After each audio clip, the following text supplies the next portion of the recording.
Salve, salve, terráqueos! Começando mais um Pode Tudo no portal Tudo TV.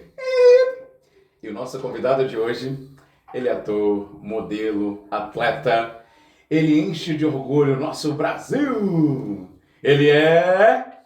O Williams Quirino. Ai, ai, ai, ai, ai. Grande prazer estar aqui com vocês. Parabéns pelo sucesso e muito obrigado pelo convite. A gente que agradece aí a sua presença, a sua energia, a sua alegria que nos contagia. Bem-vindo! Muito obrigado. Você nasceu em qual estado do Brasil? Eu nasci no Guarujá, morei lá até os 7 anos. Os meus pais se separaram, mas a minha mãe já era de Jundiaí. E aí nós voltamos para Jundiaí, meu pai continuou no Guarujá. E logo que nós voltamos, eu tinha 7 anos, fomos morar na casa da minha avó. Ah, que delícia! Delícia, morar com a avó é sensacional. E comidinha, bolo sempre. Muita comida, muito mimo. Muito né? mimo, literalmente criado com a avó. E lá em Jundiaí, assim, porque é bem diferente, né? Você tá numa cidade praiana e de repente Isso. vem pra uma cidade sem praia. É, exatamente. Inclusive, Kleber, é muito gostoso ter a sensação da praia, né? A gente ia muito pra praia.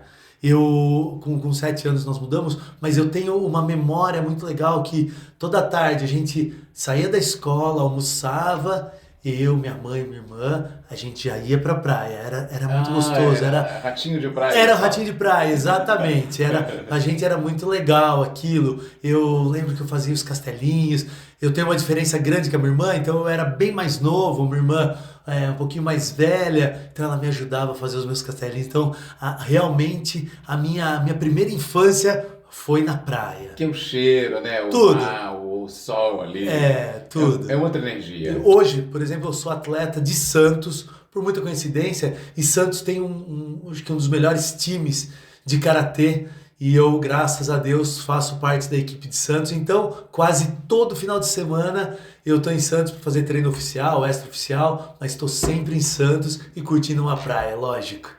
E assim, tem esse diferencial, assim, é uma outra energia, um outro tempo, uma cidade praiana para uma cidade sem praia. Exato. Tem muito. essa diferença. Tem muita diferença, né? E tem uma coisa que eu gosto muito de treinar na areia. É muito diferente, né? Você já fez um treino na areia? Não, eu já cheguei a jogar futebol de areia. É um treino muito diferente, que cansa muito, gasta uma energia absurda. Então, quando você vai lutar na areia, é totalmente diferente do tatame. Só que você acostumando a fazer um treino na areia, que segura, que gasta muita energia, no tatame você se sente levinho, se sente voando. É uma diferença então, Absurda. de ambientação. Total. E lá, vocês tinham essa liberdade, ela morava em casa, morava em sítio, porque Jundiaí tem muito sítio, Tem né? muito sítio, isso. Não, no Guarujá a gente morava em apartamento e em Jundiaí hoje eu moro numa casa, uma casa grande, graças a Deus, bem legal, assim.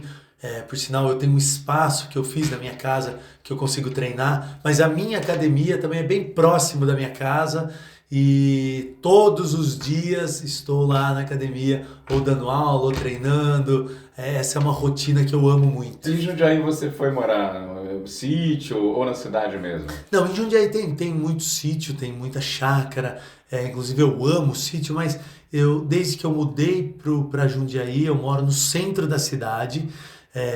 Os meus avós já moravam no centro, e aí hoje, inclusive, eu moro no centro, moro com a minha mãe. E lá na infância, assim, era possível brincar na rua? era super possível Pega-pega. era super possível mesmo morando no centro. Então eu tinha uma vida muito legal, mesmo sendo centro, porque Jundiaí, pelo fato de ser interior, tá bom que ele é bem próximo a São Paulo, dá 35 minutos, 40 minutos, Jundiaí. Campinas também. Exato, é bem do lado, dá 20 minutos Jundiaí Campinas, dá meia hora Jundiaí São Paulo. Então ele tá bem no meio, ele tá super localizado e inclusive hoje tá extremamente abarrotado de prédio, condomínio, porque tem uma galera que prefere morar em Jundiaí do que aqui em São Paulo. Mesmo trabalhando em São Paulo, prefere se ir e voltar, porque lá não tem trânsito, mesmo Você hoje. no dormitório, né? Isso, exatamente. Mesmo hoje, em muitas situações ali, em muitos lugares de Jundiaí, o trânsito é quando o semáforo fecha. aqueles 6, 8 carros que você morava ali.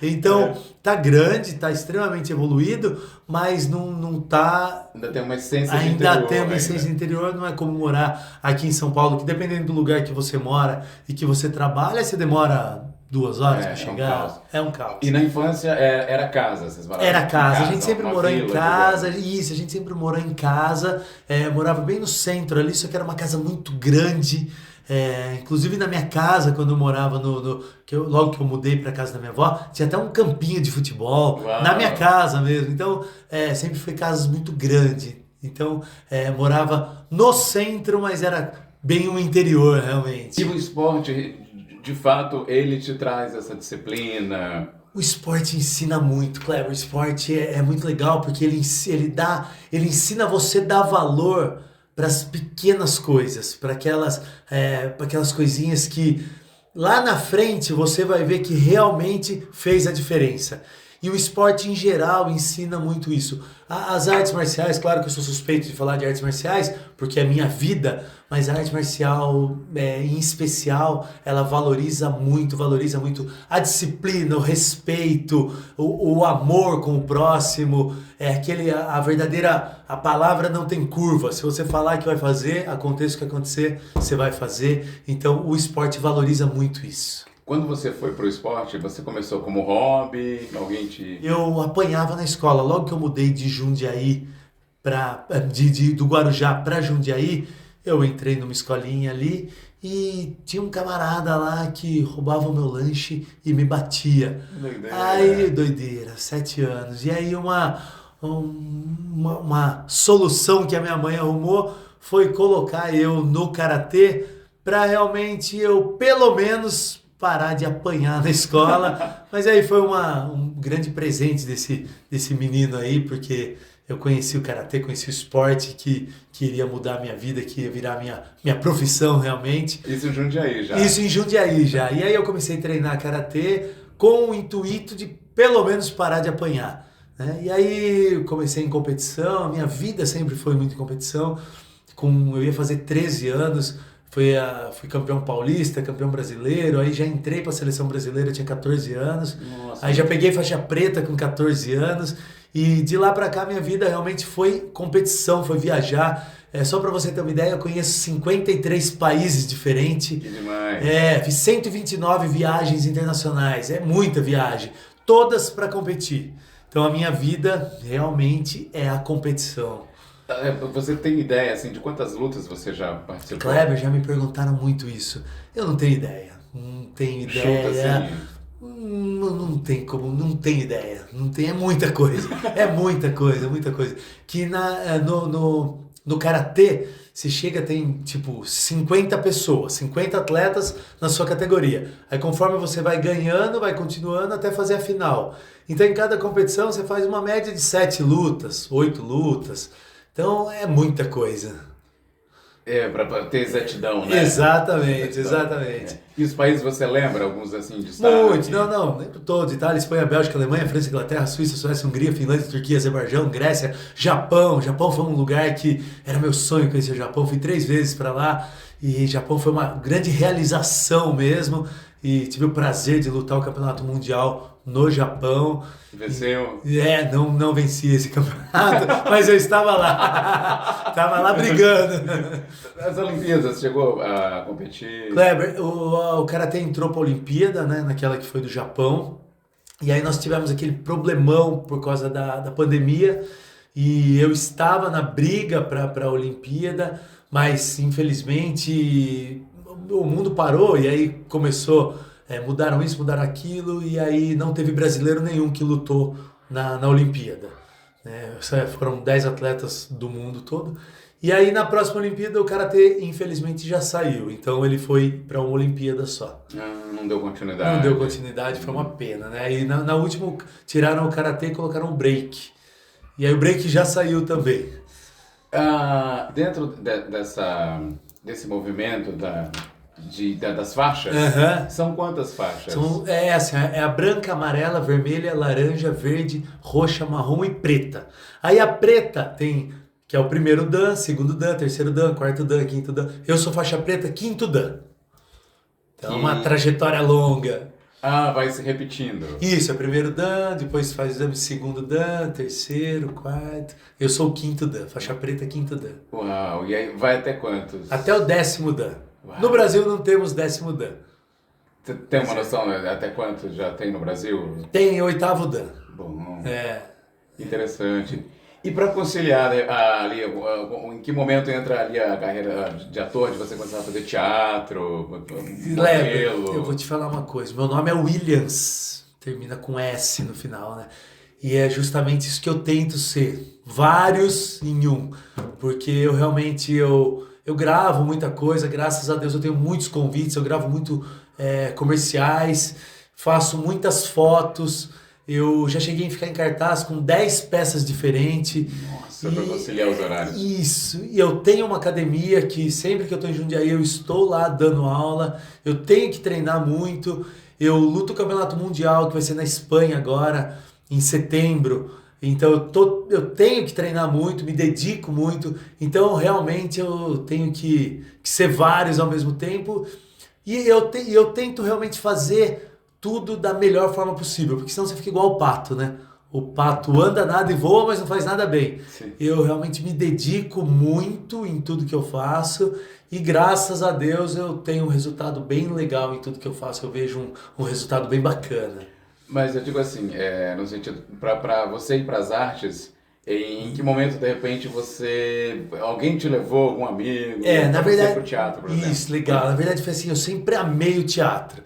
Eu, na escola, acho que na primeira, segunda série, eu já comecei a fazer teatro na escola, mas eu falo para todo mundo que eu tive um antes e depois de um grande amigo, um conselheiro, um cara que me ajudou muito, inclusive, graças a Deus, hoje tenho um sucesso bem legal e eu devo a ele, é o Milton Neves, e lá que eu fiz muitos amigos, inclusive você, inclusive o Fábio Cardoso, o Thiago, o Armani, são pessoas que eu construí dentro da amizade Milton Neves, e o Milton realmente abriu tanto a minha mente como atleta, me ensinou coisas extremamente interessantes que eu não vou esquecer jamais, e me ajudou muito realmente. Eu tive a chance de... Uma das primeiras grandes peças que eu fiz já foi com Globais. Então isso para mim foi um presente de Deus. E agradeço demais. Grande, saudoso Milton Neves. Que Deus o tenha, né? Deus o tenha. E você faz bastante trabalhos com ele. Fiz muita coisa. De teatro, né? Eu fiz muita coisa e, inclusive, ele me indicava para muitas coisas porque ele tinha certeza da minha responsabilidade. Então, ele sabia que o que ele me indicasse, eu ia me dedicar muito. Eu nunca cheguei para um ensaio, mesmo que seja o primeiro ensaio de uma peça ou de um filme, ou seja lá o que for, sem estar com o texto na cabeça. Eu não chego para ensaiar nunca com o meu texto na mão, não, tá tudo na cabeça. E isso foi um presente que ele conseguiu me passar, ele sempre falou isso. Exatamente, né? Ele sempre falou, você tá em um trabalho, então se dedica pro trabalho, já chega com o seu texto na cabeça. Então sempre que eu chego para gravar, tô com o textinho ali alinhadinho, tudo em forma, e foi um presente dele esse aí. Você tem assim uma compreensão que a arte e o esporte estão interligados? Olha, Kleber, eu tenho. Eu sinto que os dois andam extremamente lado a lado. Eu não conheço nenhum atleta de alto rendimento que também é ator. O que eu conheço são atletas que tiveram um desempenho legal e aí fizeram algumas coisas como ator, fizeram alguns trabalhos, gravando comercial ou gravando filme, enfim. Mas alguém que cresceu sendo atleta e ator, eu não conheço. Mas é o que você falou, tem que ser uma dedicação enorme, porque senão não vai chegar em lugar nenhum. Vai nadar e morrer na praia. Por acaso, o boxe Você chegou a brincar, a Isso, treinar? ô Kleber, eu me dedico muito ao boxe também. Eu vejo o boxe como um complemento do karatê. A parte física do boxe é muito legal. Eu treino faz muitos anos que eu treino boxe. Inclusive, eu tenho alguns alunos de boxe. Eu dou aula de boxe também na minha academia. Mas um complementa o outro, realmente. São dois esportes totalmente diferentes, mas um complementa o outro. E em que momento você começa a dar aula, a aplicar as técnicas, o que você aprendeu No karatê, no boxe? no karatê? No karatê. Eu peguei faixa preta com 14 anos. E desde essa idade, 14, 15 anos, eu já comecei a dar aula de karatê, mas eu dava aula na academia do meu professor. Então no começo eu ajudava ele nas aulas, e aí ele foi montando uma turminha de criancinha para mim, foi crescendo, crescendo. Aí quando eu fiz 18 anos, eu montei a minha primeira academia. E aí, graças a Deus, foi um sucesso. E acredite se quiser, eu tenho vários alunos que começaram a treinar comigo quando eu tinha 14 anos. Ou seja, a vida inteira. Hoje são professores também, são professores de karatê. É uma galera que tem um sucesso muito legal. O Daltinho, o Rodolfo, são alunos que hoje são grandes professores. Então eles seguiram carreira também. Seguiram carreira, fizeram faculdade de educação física, estão super bem, tem uma turma legal, são grandes profissionais. E você, assim, reverberar, né? Ver a criança ali tendo aquela dedicação, É se muito, é muito dedicando. prazeroso, é muito legal. Por exemplo, você ir numa festa de aniversário de alguma criança e você ganhar o primeiro pedaço de bolo. Se chegar na festa, o bolo é de alguma coisa voltada ao karatê. É um presente muito legal, sabe? E o professor realmente das artes marciais é aquele. O ensinar a lutar é de menos. O grande objetivo é ensinar a criança, o aluno, ter a palavra, segurar as emoções, controlar as emoções, porque o grande adversário nosso realmente somos nós mesmos. Então, se você não se auto-vencer, você não vai conseguir vencer ninguém. Então, o nosso grande objetivo, o meu grande objetivo como professor, é realmente passar isso, principalmente para as crianças. Ou seja, não é só a força física, é o Não. mental também. O mental também, e a gente ter consciência de que tudo o que você faz aqui, o que você planta aqui, você vai colher. Independente, é isso que eu acredito, independente do que for, plantou aqui, vai colher. Então esse é o nosso grande objetivo nas aulas de karatê. É um reflexo, É um né? reflexo, É um exatamente. reflexo diário ali, dia a Isso, dia. um reflexo diário. Aconteceu alguma coisa inusitada ali no decorrer de toda essa trajetória? Você tem uma trajetória muito longa, de muitos causos. Kleber, já aconteceu de tudo. Imagine ir para viajar para 53 países diferentes.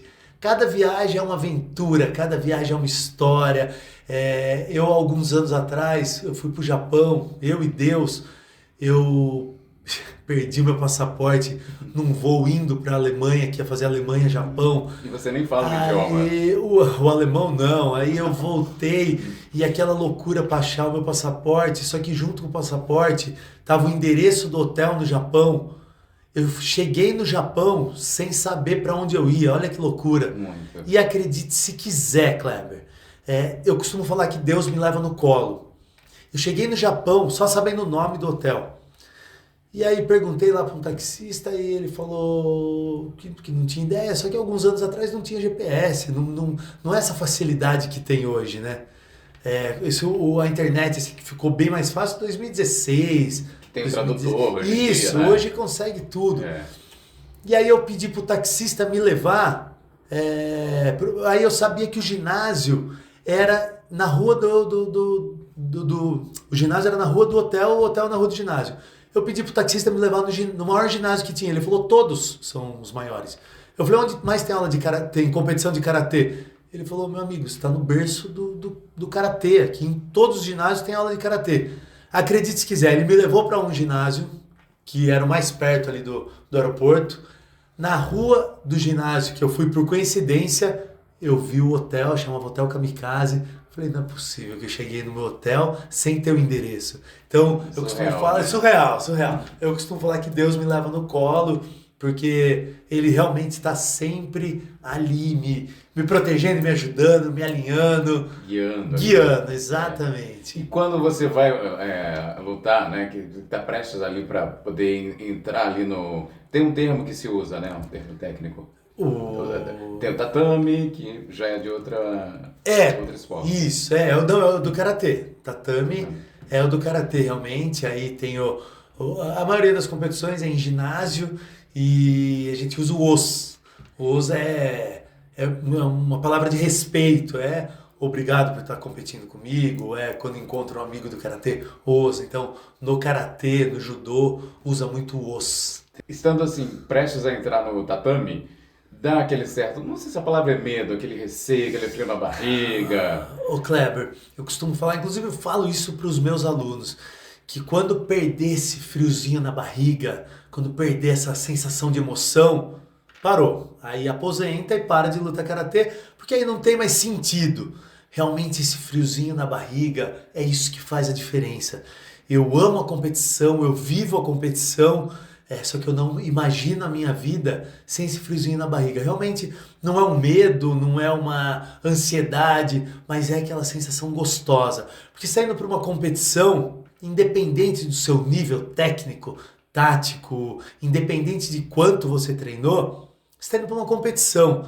Então um dos dois ali vai ganhar ou perder. Né? E geralmente as competições que eu luto são atletas de altíssimo rendimento. Então você está indo para uma competição que você está correndo um risco tanto de ganhar quanto de perder. Claro que eu fiz minha parte, ele fez a parte dele, então ali vai ser realmente quem treinou mais, quem se dedicou mais, quem está mais preparado. Mas esse friozinho na barriga aí é o que faz a diferença. Já aconteceu de chegar um adversário e você falar, caramba, acho que não sei, eu acho que dessa vez... Na verdade não, porque eu vejo os adversários, quanto melhor o adversário, quanto mais preparado, ele me ajuda a, independente do resultado, para as próximas competições eu me dedicar mais. Porque eu costumo falar que a gente aprende muito mais no fundo do poço do que do topo de uma montanha, né? A gente, no fundo do poço, você vai ter que arrumar uma artimanha para sair dali. E então, a gente tem que se dedicar mais. A vitória vai ser sensacional, a gente briga pela vitória. Mas com a derrota, você realmente vai aprender muito. E o verdadeiro atleta, quando vem de alguma derrota, ele treina 10 vezes mais do que ele treinou para aquela competição. Ele se dedica muito mais, se alimenta mais, porque o atleta tem que ter uma noite de sono bem dormida, tem que ter um dia de treinamento forte, uma alimentação boa. Eu costumo falar que o advogado é advogado da hora que ele chega no escritório dele até a hora que ele sai. Saiu dali, acabou. O atleta não. O atleta, se não tiver uma noite de sono bem dormida, no dia seguinte o treino dele não rende. Se ele não teve uma alimentação boa no dia seguinte ou no mesmo dia, o treino dele não vai render. E a gente precisa do treino, precisa de estar com o corpo a 100% impecável, que a nossa máquina é o nosso corpo, o nosso ganha-pão é o nosso corpo. Então a gente precisa se dedicar entregando a gente pra gente mesmo, fazendo melhorar isso. Então você vive assim uma vida muito regrada. Eu sou muito regrado e é muito interessante, inclusive eu recebo, porque a gente tem muito... Os invejosos ou aquelas pessoas que queriam ser você, mas não quer pagar o preço que você paga, né? Porque eu costumo falar que eu não admito crítica, nem construtiva, nem nada, de uma pessoa que não viveu, não passou por tudo que eu passei. Então, tem atletas de altíssimo rendimento que o que ele falar eu assino embaixo. Agora, a dica daquele que tá só criticando, só jogando pedra, só coisa negativa, aquele cara que fala, será que isso aí vai dar certo? Você vai cair do cavalo, cuidado com isso que não vai dar certo. Não tenta, não experimenta. Então não tem o porquê uma pessoa que não passou por tudo que eu passei, não viveu tudo que eu vivi, dar um palpite na minha vida, falando vai dar certo ou não vai, eu simplesmente ignoro. A vida que segue. A vida que segue. A questão do esporte no Brasil... Tem um incentivo? Ou como que já está tendo uma Kleber, abertura? é assim, ó, tá melhorando cada vez mais, realmente está melhorando muito. A gente tem Claro que é assim, você tem que primeiro colher tudo que você plantou para ter pessoas investindo em você, ou patrocinadores, ou a gente tem um negócio agora que é uma bolsa atleta, faz alguns anos já, tem uma bolsa pódio, que é um valor considerável, tem bolsa atleta de competição internacional, tem bolsa atleta de competição nacional, tem a bolsa estadual, são valores que ajudam muito, tá? Mas você tem que primeiro mostrar que você pode, e aí você começa a colher alguns frutos. Mas para ter acesso a isso, entra em algum site? Que na verdade é assim, por exemplo, uma das bolsas aqui estaduais, você tem que estar no ranking paulista, você tem que estar entre os primeiros. Então, por exemplo, só para você entender, você tem que ser campeão paulista para conseguir um salário do estado. Você tem que estar entre os 3 primeiros do Campeonato Brasileiro para conseguir uma bolsa nacional. Você tem que estar entre os 3 primeiros da América para conseguir uma bolsa internacional. Você tem que estar... Isso, tem algumas regrinhas, mas então o que eu falei, você primeiro tem que mostrar que você pode para você conseguir colher. Tem algumas regras. Isso. Não é uma Tem alguns países que eles investem naquela criança. Essa criança nasceu para fazer isso. Tem aquele dom. E ele tem esse dom, então eles vão investir nessa criança. A grande maioria das universidades de fora do Brasil, principalmente dos Estados Unidos, investe muito nos atletas ali, na galera que pratica algum esporte, eles usam aquela galera para competir pela faculdade. No Brasil agora está melhorando muito isso, a grande maioria das universidades tem isso aí também e ajudam o universitário com bolsa, então no geral está melhorando muito, sim. Então é interessante porque as faculdades, enfim, academias renomadas, elas conseguem direcionar os alunos, digamos. Conseguem Ótimo. sim, exatamente. Porque a gente teve uma convidada, ela faz pinturas, e ela tinha muita dificuldade, ela que é uma pessoa muito bem informada, que pesquisa, que busca, ela estava tendo dificuldade de conseguir ter acesso à informação. Entendi. Então, realmente, às vezes falta esse canal, né? Da faculdade. Exatamente. Direcionando. Que consegue direcionar realmente. As academias renomadas também direcionando. Exatamente, consegue direcionar. Fiquei sabendo que você participou também atuou na peça A Barca do Inferno. Isso, na verdade, essa peça é muito legal. Era pelo grupo Trapiche. E uma das peças que eu fiz, essa é uma peça que ficou no vestibular há alguns anos atrás, só que é um espetáculo muito legal e é um espetáculo que ensina muito. Tem alguns detalhes dessa peça que faz muita diferença para quem assiste, sabe? E é o diabo e o anjo ali, você fez isso, então você vai para o inferno, fez aquilo, vai para o céu. E essa é uma peça que eu amo fazer e até hoje, quando vai apresentar ou em Jundiaí ou na região ali, ainda sou eu que faço o anjo. Eu ia perguntar se você era o anjo ou o diabo. Eu sou o anjo. Eu sou o anjo. Os diabos. Olha, nós uma época até ficamos meio... vamos fazer, o pessoal da produção ia inverter eu com o diabo, mas aí nós achamos por bem seguir o livro, porque o livro fala que o anjo... era aquele corpo esculpido, era aquele anjo bem trabalhado realmente, então eu continuei no... E dizem que era uma loucura, porque eu tenho uma colega que era do elenco. Era uma loucura. Segundo ela, quando você entrava em cena, a plateia era um delírio. Kleber, e era muito legal, cara, eu vou te falar uma coisa, até hoje, essa peça é uma peça que eu não faço com tanta frequência, mas até hoje eu tô, por exemplo, no shopping... vem alguém e falou, você é um anjo, aí tira uma foto e tal, e põe no grupo da escola, e então para mim é um presente muito legal, e essa loucura aí fazia muita diferença, então eu amava fazer essa peça, eu amo fazer essa peça, mas essa loucura da galera aí com o anjo, foi um casamento muito legal, o anjo e o público, sabe? Então é uma peça que eu amo muito fazer. E a questão do processo dos ensaios, foi puxado, foi... Kleber, rápido. Essa peça já existia e eu comecei a fazer uma outra peça no Trapiche E uma das vezes o que fazia o anjo, isso há muitos e muitos anos atrás, o que fazia o anjo ia ter um compromisso no dia do espetáculo. Aí, um dia antes do espetáculo, a Vânia, que é a dona do Trapiche, falou: Will, você consegue quebrar esse galho pra gente? Aí peguei o texto, decorei, fui lá e foi muito legal, foi um sucesso muito legal. E aí a Vânia fez o convite pra mim, falou: quer assinar e ser o anjo? Não sair mais? Falei, tô pronto pra isso. Ah, então não teve um processo de um ensaio muito Não, foi muito legal. O meu ensaio já foi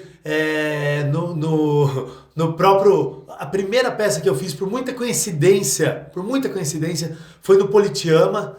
Então já foi que é em Jundiaí.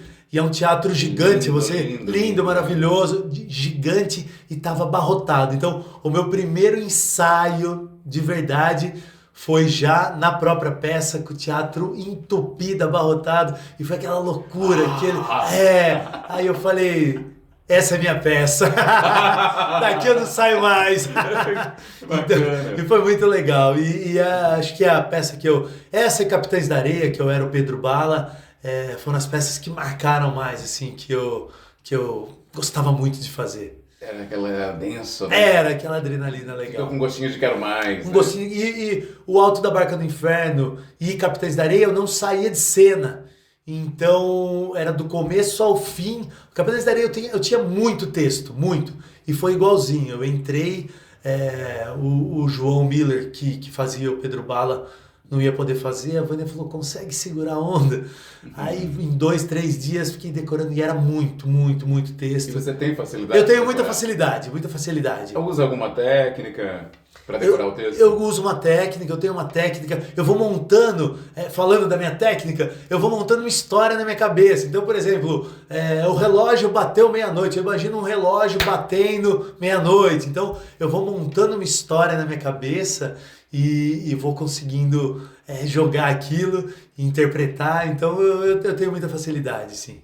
Vai lembrando, né? E vai lembrando a história e vai... O visual vai me ajudando, exato. Porque tem pessoas que às vezes escrevem, outras ficam ouvindo. Exato, isso. Cada um é de um jeito. Cada ator é de um jeito, alguns ficam ouvindo realmente. E eu gosto de ler e ir falando. Então quando eu estou decorando texto, eu adoro eu adoro quando eu estou decorando texto e viajar. Porque aí eu vou ali, vejo um parágrafo e vou falando aquele parágrafo e assim vai. Vai conciliando. E vou conciliando a viagem com o decorar-texto. E daí, assim, a questão de conciliar, né, as duas profissões. Então já aconteceu, sei lá, de você apresentar a peça à noite e treinar, sei lá, tarde? Kleber, já aconteceu de tudo. Já aconteceu... por exemplo, eu já fiz foto de manhã, competi à tarde e apresentei à noite. Aí é complicado demais quando eu vou, por exemplo, eu vou competir de manhã e vou fazer foto à noite ou apresentar também e corto alguma coisa, porque eu faço um esporte de contato, então em algumas situações não tem como, machuca, soco, chute. E aí a maquiadora quer me matar sempre, né? Tem que rebocar todo o rosto para conseguir esconder. Corrigir. E não tem jeito. Nos treinos não se machuca, é muito raro. É muito raro, é muito difícil. E no treino é muito legal, porque é uma parceria muito gostosa. Então tem as pessoas que eu gosto de treinar, que eu me sinto bem em treinar, então é aquela parceria realmente fechada, sabe? E é um ajudando o outro, realmente é um brigando pelo outro ali, os dois juntos. E então no treino dificilmente se machucar. Mas já o valendo aí já é uma loucura. O valendo é uma loucura, né? Total. Porque aí é o contato mesmo ali. É o soco e chute e não tem como economizar isso. Os nomes dos movimentos, quais são eles? Como é uma arte oriental, né? Os nomes tudo japonês, então Mawashi Geri, Gyakuzuki, Kizami, Uramawashi. Aí tem os katas, que é Ryanidan, Renshodan, Unsu, Gojun Shihonsho.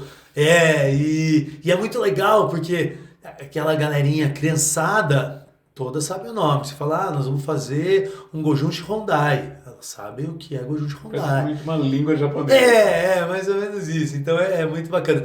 E o de escutarem todo dia aquele nome, para elas vai ficando uma coisa mais natural, mais fácil. Então, para elas é uma coisa normal falar, vou fazer um Uraken. Então elas sabem o que é um Uraken. Um Uraken, o que é um Uraken? Um Uraken é um golpe com as costas da mão, por exemplo. Tem algum outro assim que mais Tem simples? Gyakuzo, que é o soco de frente. No boxe, por exemplo, é o jab direto. No karatê é o Kizami Gyako. Então é uma loucura também, quando eu estou dando aula de boxe, por exemplo, eu tenho que concentrar que eu estou no boxe, senão eu falo Kizami Gyako. Ah, tá. Assim como no karatê, o jab direto para eles não tem muito sentido, entendeu? É o Kizami Gyako. Entendeu? Já aconteceu, né? Já, Opa, sempre. Preciso me situar. Sempre.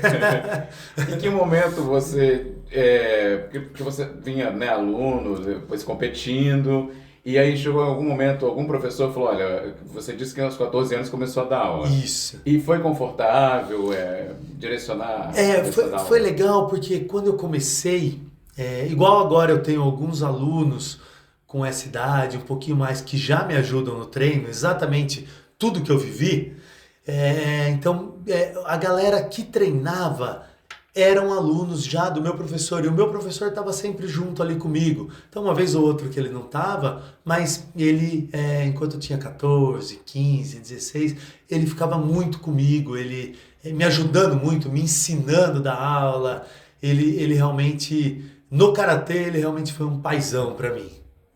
Então ele começou mesmo, olha, te direcionou. Ele que vamos começar a dar aula. Exato, ele que fez tudo, ele que ajudou realmente. E igual eu falei, tem uma galerona que começou comigo quando eu tinha 14 anos, que ainda estão lá, estão junto comigo até hoje. E é uma coisa que vai assim, vida toda, né? Vida toda. Aula de dança você chegou a fazer? Kleber, por ser ator, eu fiz aula de canto, nunca me dediquei 100%. O meu grande objetivo no canto era aprender a usar a voz, porque eu vivia rouco por causa do teatro. Eu ficava projetando a voz, tudo errado. Então, no dia seguinte, eu não falava. Então, eu fiz aula de canto para aprender. E eu fiz dança, eu fiz estileto, fiz balé clássico, fiz contemporâneo. Então, eu fiz realmente para conseguir dar uma soltada. Não aprendi a dançar. Mas refletiu no esporte. Isso, refletiu no esporte. E muito interessante que eu já fiz 3... na época que eu fazia dança, eu fiz 3 musicais. Então, as professoras da minha dança, por exemplo, quando eu fazia balé clássico, ela me ajudou muito nas coreografias. Entendeu? Então, mesmo não sabendo dançar, porque eu não sei dançar, mas eu sei decorar alguma coisa. Então, a sua coreografia é essa. Então, eu me dedico, tem que até aquilo ficar legal. Digamos que o pessoal já pega na quarta, na quinta. Eu tinha que pegar na 100ª. 100ª, isso, exatamente. E eu costumo falar que tem aquelas pessoas que têm facilidade para alguma coisa e tem aquelas pessoas que precisam se dedicar muito para aquela coisa, né? É uma frase, inclusive, do Cristiano Ronaldo, que ele fala que você se dedicar, você vai conseguir ficar superior àquele que tinha facilidade. Que ele fez 3 vezes, 4, ele já pegou mais ou menos a coreografia, ele só vai. O que não tem facilidade é aquele que precisa... Por exemplo, no karatê, eu tive uma dificuldade muito grande. Eu comecei a treinar karatê com 7 anos. Até os 12 anos eu não tinha ganhado competição nenhuma. Só que eu era extremamente metódico. Eu queria treinar e o meu sonho era ser campeão de karatê. Então eu treinava muito, ao ponto do meu professor falar: você está treinando muito, temos que diminuir. Eu saía da escola, fazia os meus deveres, que sempre fui muito metódico em tudo que eu fiz. Sempre me dediquei muito. Fazia o dever, comia, ia para academia. Tinha vários treinos, eu fazia todos os treinos, até alguns que o professor falava: não, esse aqui você vai descansar, porque Porque tá muita coisa. Porque eu queria ser campeão de karatê. Então, realmente, aquela que eu não tinha facilidade para algumas coisas, lá na frente, com 13, 14 anos, eu comecei a ganhar tudo, graças a Deus, e aí deslanchou, nunca mais perdi. Então, o que eu me dediquei, eu consegui colher lá na frente. Talvez se eu tivesse muita facilidade para alguns golpes, nasceu para aquilo, tinha parado pro caminho, ganhei 3, 4 competições, não tinha mais aquele prazer em continuar lutando e ganhando. Mas não, eu vi que foi tão difícil eu chegar lá, então eu não queria parar por parar. Tanto é que eu tô até hoje nessa briga.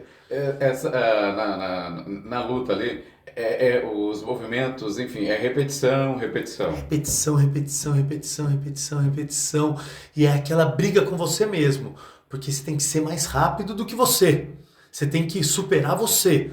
O seu golpe dá para ser um pouco mais forte. Dá para ter mais força. O seu golpe dá para ser mais forte, mais rápido. Então é você com você ali, né? E essa briga diária que se você não tiver o amor por aquilo que você está fazendo, não tiver o prazer, vai chegar ali na frente e vai ficar muito raso. Então, tipo, eu não aguento mais treinar a mesma coisa, porque é a mesma coisa.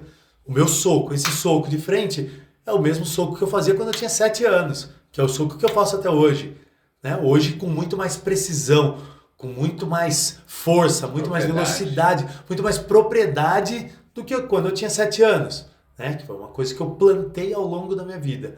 Mas então você tem que ter amor por aquilo que você faz. Em tudo na vida é assim, né? Se você não tiver amor em tudo que você faz, você vai nadar, nadar, nadar, nadar e ali na frente você para e acabou. Você tem uma ideia assim, de quantas lutas você já venceu? Kleber, vou te falar uma coisa, cara. Eu não tenho ideia disso também, você acredita? Porque é muita coisa, assim, ó, por ano são muitas competições. Muitas, muitas, muitas, muitas, né? Por exemplo, eu tenho o nome de competições que eu tenho o número. Por exemplo, eu sou 10 vezes campeão brasileiro. Eu sou 18 vezes campeão paulista. Eu sou 15 vezes campeão dos Jogos Abertos. Entendeu? Então... Jogos Abertos é lei nacional? Os Jogos Abertos, isso.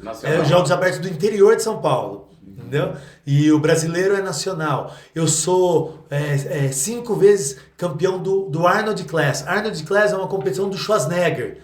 Inclusive ele está sempre presente. Tem atletas super renomados. Isso acontece lá fora. Essa aqui, por muita coincidência, é aqui no Brasil, o Arnold Class. E inclusive ele estava aqui, foi há 2 meses atrás, 1 mês e meio atrás, foi no Expo Center. É um evento absurdo de legal, muito, muito legal, muito bem organizado e lotado. Tem uma galera de famoso, tanto para apresentar quanto para competir. Então é uma competição, né? É um nível altíssimo, um nível muito alto. E aí foi lá que parece que tinha um competidor mais jovem. Sempre tem. Na verdade, assim, as categorias acima de 18 anos. Então, quem pode mais chora menos. É isso aí. É isso aí. Então, essa aí, por exemplo, eu fiz essa do Arnold, eu fiz a semifinal com um rapaz de 18 anos e fiz a final, ele tem 22. Então, é uma galera que tá voando, uma galera que tá se dedicando muito, tá plantando para já começar a colher. E, então, é uma luta bacana, uma luta legal, porque é a juventude com a experiência. Então é muito legal esse casamento aí. E o resultado sempre é muito positivo para o público. E a partir de que idade o atleta já pode começar a competir? Kleber, não tem idade. Tem competições, por exemplo, que tem aquele fraldinha, que é até 5 anos. Então tem aquela galerinha de 2 anos, 3, que vai. Eu tenho aluninhos de 2 anos e meio, 2 anos e 8 meses, 3 anos, que já participam de competição. Aí tem a categoria principal, que é a categoria de faixa preta, 18 anos acima. Aí essa categoria que aí disputa o campeonato mundial, que se voltar para a Olimpíada, por exemplo, é a galera que pode brigar por uma vaga olímpica, Mas o número é a parte. É bem Conseguiu ficar em pé, já pode. Já pode competir. E a questão assim de estar competindo enquanto tiver energia, vontade. Enquanto tiver energia, vontade, disposição. E aí as categorias começam a ter o Master, Master A, Master B, Master C. Por exemplo, só para você ter uma ideia, o último campeonato brasileiro, por exemplo, tinha, eu não tenho certeza do número, mas acho que tinha 8 ou 9 numa categoria acima de 85 anos. Uau! É muito legal, é um Bonito. espetáculo. É lindo, é maravilhoso. Então, é aquela galera que ou começou já com 70, 75. Porque eu tenho alunos que começam a treinar. Eu tenho inclusive, um começou semana passada. Ele começou com tudo, a 200 por hora. Ele tem 82 anos. Começou karatê. 82. Kleber, uma pergunta que eu te faço. O que é mais difícil? Você ser faixa branca ou você ser faixa preta? Bom, é assim, no intuito a preta, porque até chegar lá, né? Tem todo um Exatamente. percurso. Agora eu vou te falar uma coisa. O mais difícil é ser faixa branca. Porque, por exemplo, eu acabei de falar de uma pessoa de 82 anos que começou a treinar. Cara, o cara de 82 anos, para entrar numa academia de karatê e falar, eu vim me inscrever para treinar karatê, é extremamente difícil. Tô falando do 82, mas o de 17 também, o de 14 também, que tem aquelas coisas dele, que tem vergonha. A de 10 também tem vergonha do que os amigos vão pensar, o que vão achar. Então, tem mães lá que querem treinar, mas pensam, o que meu filho vai pensar de eu estar treinando karatê?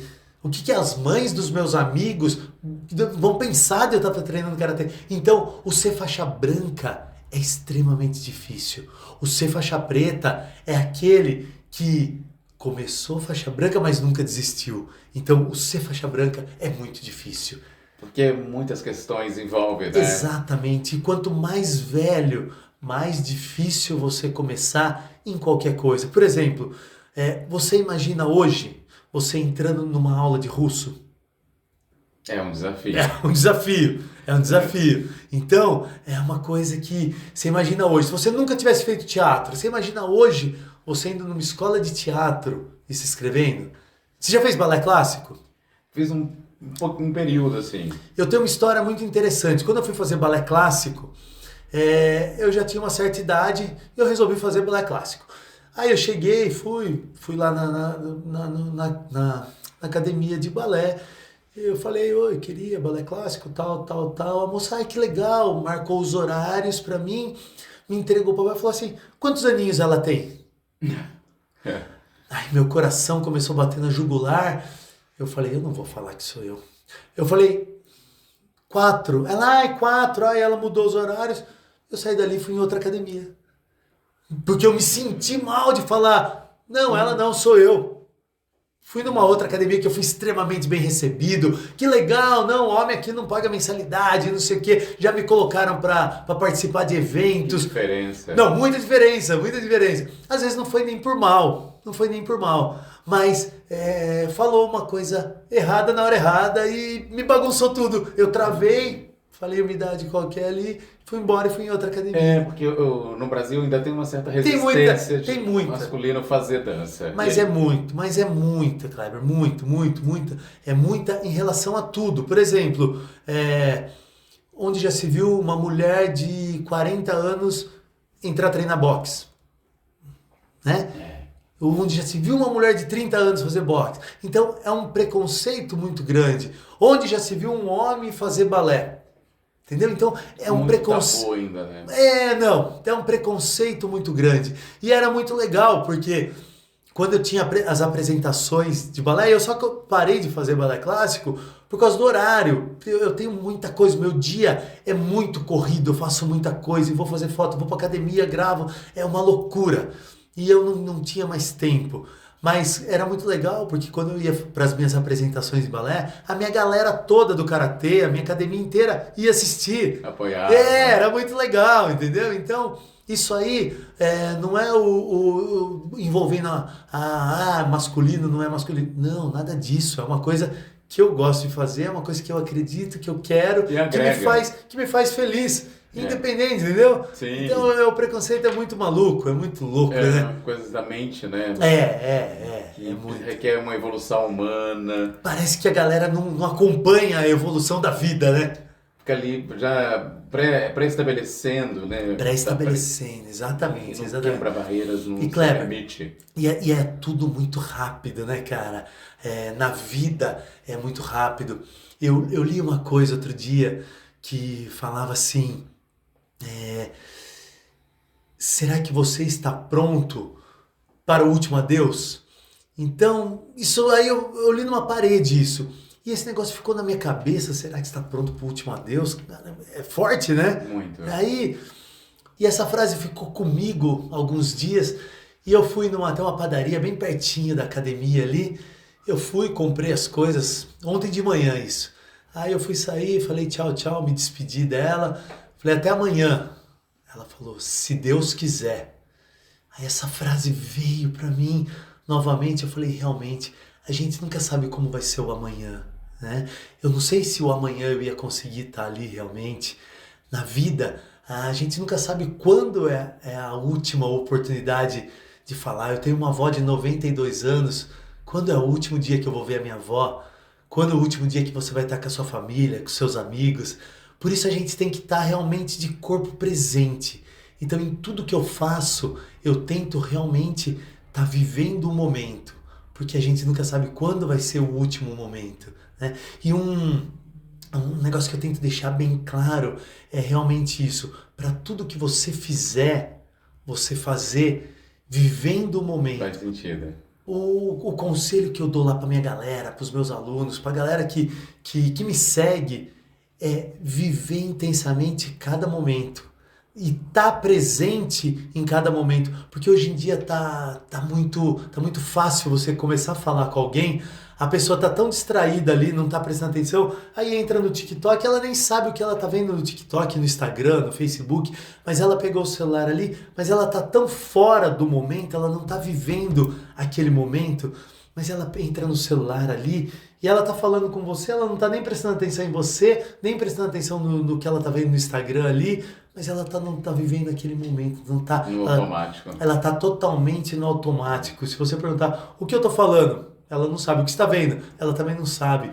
De fato é muito importante, né? Você tá ali de corpo presente, olho no olho, ouvindo, responder, porque senão fica no automático de aham, sim, e não tá de fato presente, né? O olho no olho, se dedicando uma ou outra, né? Tá acabando esse olho no olho, o conversar, o falar, tá acabando isso, tá diminuindo. Isso é fato, É fato, tá diminuindo muito isso. E isso é uma coisa que eu dou um valor absurdo. E eu sou muito educado, mas se eu tô falando com alguém e a pessoa, sem querer, tá desligada, já é automático isso, mesmo. ela pega o celular e começa a falar alguma coisa, eu falo, não, tranquilo, eu espero você fazer o que você tem, depois a gente conversa. Ela, não tava fazendo nada. A pessoa fica até sem graça. então e é diferente, nós estamos aqui, você está trabalhando, aí eu sei que você está mexendo, você tem que fazer alguma coisa, você está mexendo. Então, né, nós estamos no... Exatamente, nós estamos no momento. Mas isso tá diminuindo. Tá se perdendo mesmo. Tá se perdendo muito. E esse valor tá indo embora, né? A gente tá deixando escorrer isso pelas mãos, né? Esse valor, e não pode, né? Não pode. Sim, tem que resgatar isso, né? Pulsar. Tem que resgatar, porque é tudo muito passageiro, é tudo muito rápido, né? Na vida, só uma historinha que outro dia eu escutei, a moça tava no trem, aí entrou uma senhora com um monte de sacola e foi, bateu, sentou do lado da moça ali no trem e ficou empurrando ela com aquele monte de sacola.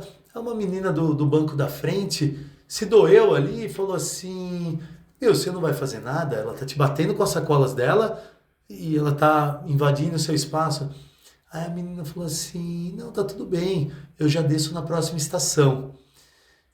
Passou mais um pouco, foi lá, desceu na próxima estação. E na vida é assim, a gente aqui é tudo muito rápido, né? Então eu vou discutir com você, mas eu posso descer na próxima estação, eu nunca sei quando é a minha próxima estação.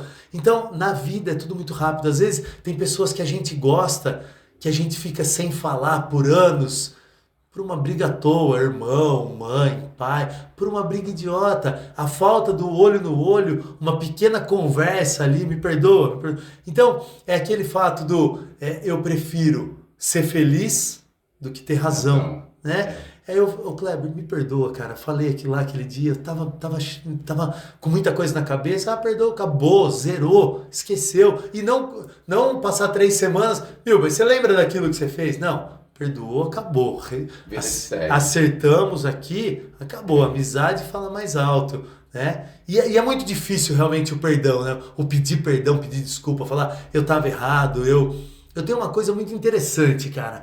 Eu acho que é o esporte que me ajudou muito nisso, mas se eu estiver no trânsito, alguém me fechar, eu tô certo, eu tô errado, eu vou abaixar o vidro, sempre a pessoa tá com aquela cara querendo me engolir, eu peço desculpa, sempre eu peço desculpa. É muito maluco isso, né? E a minha irmã é meio explosiva. A minha irmã fala, ele acha que você tá com medo dele. Ela fica brava. Ela tem outro olhar. Ela tem outro. Ele que te fechou, não sei o que e tal. Sempre eu peço desculpa. Outro dia foi muito interessante. Ele me fechou e aí eu buzinei, aí ele meteu a mão na buzina, aí ele baixou o vidro. Ele queria briga. Eu falei, desculpa, eu tava distraído. Aí passou um pouquinho, ele buzinou, eu falei, quer mais? Ele falou, por que você tá pedindo desculpa? Eu te fechei. Eu falei, os dois estão certos, estão errados. Tá tudo bem. Acabou, resolveu. Porque hoje em dia o negócio tá tão aflorado que pro cara arrancar um revólver e te dar 3 tiros, acabou, pode ser campeão de karatê, pode ser o que for, né? Então o momento ali, acabou, um abraço. É ter esse discernimento, né? Isso, exatamente. Saber, jogo de cintura para lidar com a vida, com na vida, porque é o que eu acabei de falar, a gente nunca sabe, a próxima estação pode ser sua, pode ser minha. A gente nunca sabe quando é a próxima estação. Então, por isso que a gente tem que viver o momento hoje e viver isso aqui, ó. Viver o momento, tá aqui de corpo presente. Faz todo sentido. Faz todo sentido. Que bom, fico feliz. Conjugue um verbo. Um verbo? Amor. Eu amo, tu amas, ele ama, nós amamos, vós amais, eles amam. E falar em amor, em estar de corpo presente, né? Estação. Como que os terráqueos aí fazem para te encontrar, contactar com você? Legal. É Williams Quirino no Instagram. E eu recebo muita coisa no Instagram. Na verdade, hoje o Instagram, o TikTok é uma ferramenta muito legal para nós, atores, apresentadores. E então no Instagram pode ter certeza que eu vou responder, Williams Quirino. E estamos aí, aceitando comercial, peças, filme. E tem competição já também, né? Tem competição, eu tenho, tem aqui no Brasil ainda, mas dia 28 eu vou pro Chile, que eu tenho um amigão, Davi Dubô, que anunciou a aposentadoria e vai ser um grande evento lá, que eu vou lutar com ele, mas apenas vai chamar O Último Ippon. Davi é campeão mundial, um amigão meu, e vai ser no dia 30 essa luta, mas aí em setembro eu luto o campeonato mundial que vai ser na Espanha. Esse Davi também parece que ele já participou do Big Brother. Isso, Davi foi pro Big Brother, lá do Chile. Davi é sensacional. E o Davi, falando em dança, ele, por muita, olha que loucura, ele é campeão mundial de karatê, foi campeão mundial no Japão, mas ele entrou no Big Brother por causa da dança. Ele é um grande dançarino, ele tem uma grande academia lá de dança e de karatê, e faz uma dupla aí, ele esse duo. Enquanto eu sou ator, ele é dançarino. Muito bom. Exato. Tá. E aí em setembro é na Espanha. Setembro é na Espanha, Campeonato Mundial. Maravilha. Arrasa lá, nos representa, viu? Deixa comigo. Obrigado. Kleber, muito obrigado pelo convite. Obrigado muito, viu? Obrigado aí por ter vindo, por compartilhar a sua história. Eu que agradeço. Trazendo conhecimento, energia boa para todos Obrigado, os nossos terráqueos. Obrigado. Terráqueos, muito obrigado aí pela audiência, por estar aqui com a gente. Ative o sininho, dê um joinha,